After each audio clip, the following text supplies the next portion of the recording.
Today, I'm diving deep to figure out what true wealth really means, beyond just what's in my bank account. Wealth is often misunderstood as just having a lot of money.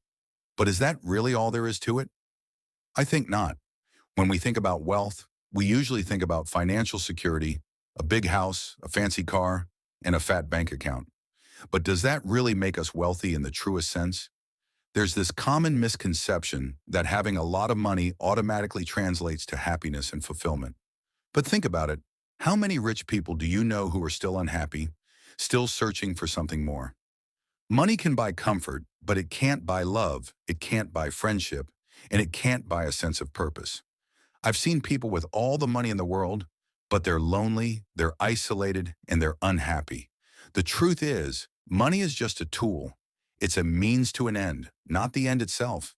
And when we focus solely on accumulating wealth, we often neglect the things that truly bring us joy and fulfillment. I mean, what's the point of having a lot of money if you're just going to spend it on things that don't make you happy? On the other hand, I've seen people who don't have a lot of money, but they're rich in relationships, rich in experiences, and rich in a sense of purpose. Let's explore this idea further. What if wealth isn't just about what you have, but also about what you experience?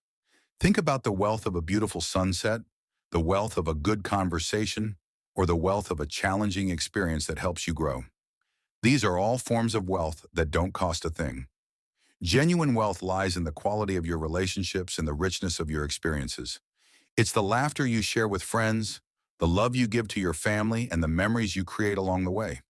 When you focus on building meaningful relationships and having new experiences, that's when you start to feel truly wealthy. So what are the different dimensions of wealth? There's emotional wealth, which comes from being in touch with your feelings and being able to manage them. There's relational wealth, which comes from having strong, supportive relationships. And there's experiential wealth, which comes from having a wide range of experiences that enrich your life. In conclusion, true wealth is about looking beyond your bank account. It's about cultivating a rich inner life, nurturing meaningful relationships, and having a wide range of experiences.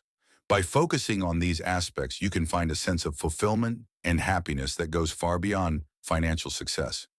If you've ever stopped to think about what wealth really means to you, I'd love to hear about it in the comments.